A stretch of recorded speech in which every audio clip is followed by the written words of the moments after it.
रेहाना और रवि की शादी के वक्त रवि के पास कुछ नहीं था। रेहाना, तुमने मुझसे शादी करके एहसान किया है। मुझसे ज्यादा तो तुम कमाती हो।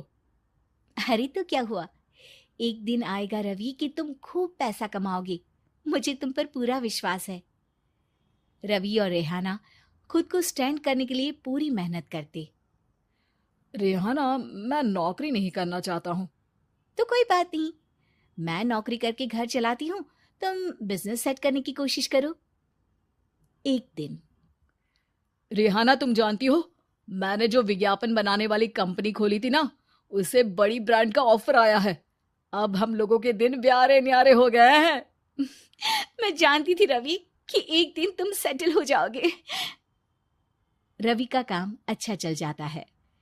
एक दिन वो रेहाना से कहता है, रेहाना, अब हम लोगों का बच्चा भी हो गया है। बहुत छोटा है वो। उसका ख्याल कैसे रखेंगे हम? कैसे क्या, मैं गांव से माँ को लेकर आ जाती हूँ। नौकरी से हाफ डे ले लिया करूंगी। अभी तो वो छोटा है, स्कूल जाने तक मैं मैनेज कर लूंगी। देखो रेहाना, मैं अब अच्छा कमा रहा हूँ। तुमको नौकरी करके परेशान होने की कोई जरूरत नहीं है। अरे कैसी बात कर रहे हैं, मैं अपनी लगी लगाई नौकरी कैसे छोड़ दूं? और मैंने तो सुना है हम लोगों को कुछ ही महीनों में सरकारी नौकरी मिल जाएगी। सरकारी नौकरी में कितना कमा लोगी? उतने में तो मैं ड्राइवर रख लूंगा। रेहाना को रवि की बात का थोड़ा बुरा तो लगता है। कम से कम मेरी नौकरी की इतनी बेइज्जती मत करो। भूल गए, इसी नौकरी के बदौलत तुमने अपना बिजनेस खड़ा किया है। अरे वो तो मैं किसी के भरोसे भी कर लेता। देखो, अपने बच्चे को संभालो, घर का काम करो। अब बाहर जाती तुम अच्छी नहीं लगती हो। रेहाना रवि के कहने पर नौकरी तो छोड़ देती है, लेकिन अब बड़े से घर में उसकी कीमत किसी नौकर से कम नहीं होती। एक दिन रवि का दोस्त आता है। भाभी, हम लोग तो आपको तब से जानते हैं जब से आप लोग शादी होकर इस शहर में आए थे। आपकी बदौलत ही सारा बिजनेस खड़ा हुआ है। ये किस्मत तो आप ही की है भाभी।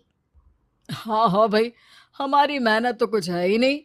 अरे होगी, लेकिन भाभी की किस्मत के आगे कुछ नहीं। दोस्त वहां से चला जाता है, लेकिन रवि का गुस्सा सातवें आसमान में होता है। देखा कैसे बोल रहा था? अरे बिल्कुल अच्छा आदमी नहीं है ये। कैसी बात कर रहे हैं आप? प्रशांत भैया तो बहुत अच्छे इंसान है रवि। कैसे उन्होंने हमारे मुश्किल वक्त में हमारा साथ दिया था। अरे था पैसा तो साथ दिया, नहीं तो कौन पूछता है? रवि का व्यवहार पैसा आते ही अलग हो गया। वो बंदे को बंदा नहीं समझता। घमंड से घिरे रवि ने तो एक दिन हद ही कर दी। रेहाना, मैं अब तुम्हारे साथ नहीं रह सकता हूँ।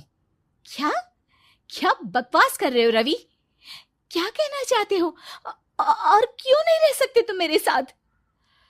देखो, मुझे कोई और पसंद है, और उसने साथ रहने पर बस यही शर्त रखी है कि मुझे तुम्हें तलाक देना होगा।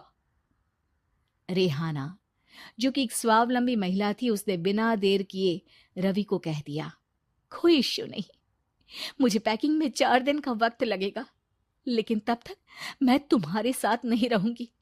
4 दिन के लिए तुम कहीं और शिफ्ट हो जाओ, मैं घर से निकलूंगी तो बता दूंगी। रवि घर छोड़कर चला जाता है।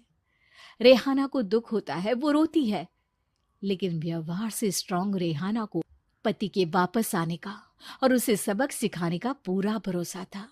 फिर एक दिन, अरे शुशिका, कब शादी करोगी तुम मुझसे? यार मैंने तो सोचा था तुम शादी से पहले मुझे विदेश लेकर जाओगे, महंगी कार दिलाओगे। अरे सब दिला दूंगा, लेकिन पहले मुझसे शादी तो कर लो। हाँ हाँ, क्यों नहीं। मैं कुछ दिनों के लिए अपने मम्मी पापा के पास जा रही हूँ और लोगों से अपनी शादी की बात करूंगी। अरे शुशिका, कैसे रहूंगा मैं तुम्हारे बिना? अब तो शादी ही होने वाली है हम लोगों की। शुशिका रवि को छोड़कर चली जाती है। रवि घर आता है, जहां रेहाना को ना पाकर उसे सब अजीब लगता है। घर तो रेहाना के बिना कुछ नहीं है। बच्चे की याद भी आ रही है। चलो एक वीडियो कॉल कर लेता हूँ। रवि रेहाना को वीडियो कॉल करता है, लेकिन रेहाना फोन नहीं उठाती। रात को सोते वक्त मन कर रहा है मुन्ने को गले लगा लूं। चलो कोई ना, शुशिका से शादी के बाद मेरे और भी बच्चे होंगे। अगले दिन रवि ऑफिस जाता है, जहां टीना खड़ी होती है। सर, आपने अपने नए ऐड के लिए मॉडल की रिक्वायरमेंट डाली थी ना, मैं उसी के लिए आई हूँ। रवि टीना को देखकर खुश हो जाता है। अब शादी हो गई है तुम्हारी? नहीं सर, बस अच्छा सा हैंडसम और अमीर लड़का देख रहे हैं मेरे मम्मी पापा। रवि के दिमाग से तो टीना को देखकर शुशिका का ख्याल भी खत्म हो जाता है। अरे यार, ये लड़की मिल जाए कितनी सुंदर है। शुशिका तो इसके आगे कुछ नहीं है। आ, अब क्या तुम्हें ऐसा नहीं लगता कि मुझसे मिलकर तुम्हारी ये खोज खत्म हो गई है? आप ना, आप तो 2 बच्चों की पापा लग रहे हैं। अरे नहीं नहीं, मेरी शादी तो हुई थी, लेकिन बीवी को किसी और से प्यार था, मुझे छोड़कर चली गई। खैर, टीना की दोस्ती रवि से हो जाती है, लेकिन 1 महीने बाद शुशिका रवि के पास वापस आती है। मेरे मम्मी पापा तुमसे मिलना चाहते हैं, लेकिन उन लोगों को ये मत बताना कि तुम पहले से शादीशुदा हो, और हाँ, शादी से पहले अपनी सारी प्रॉपर्टी तुमको मेरे नाम करनी होगी। अरे पागल, अब मैं तुमसे शादी ही नहीं करना चाहता। भला ऐसी लालची औरत से कौन शादी करेगा? तभी वहां टीना आ जाती है। रवि, ये पागल सी औरत कौन है? देखो, तुमने ही कह दिया ना पागल, तो पागल ही है। पता नहीं कौन है, कह रही है शादी कर लो, लेकिन शादी से पहले अपनी सारी प्रॉपर्टी मेरे नाम कर दो। बोल तो सही रही है।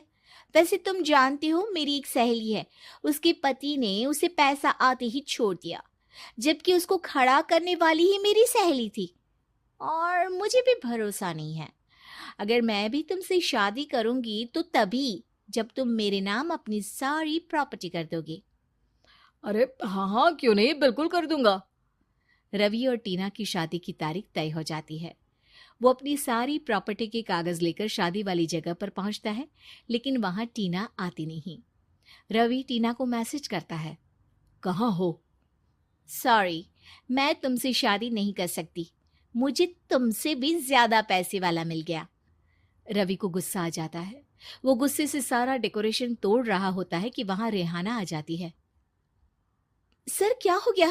क्या डेकोरेशन पसंद नहीं आई आपको? अ, तुम यहाँ क्या कर रही हो? मैं यहाँ की डेकोरेटर हूँ। क्या आपको पसंद नहीं आई यहाँ की सजावट?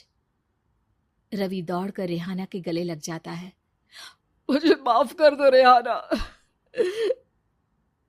रवि रेहाना के गले लग जाता है और रेहाना टीना को थैंक्स का मैसेज करती है।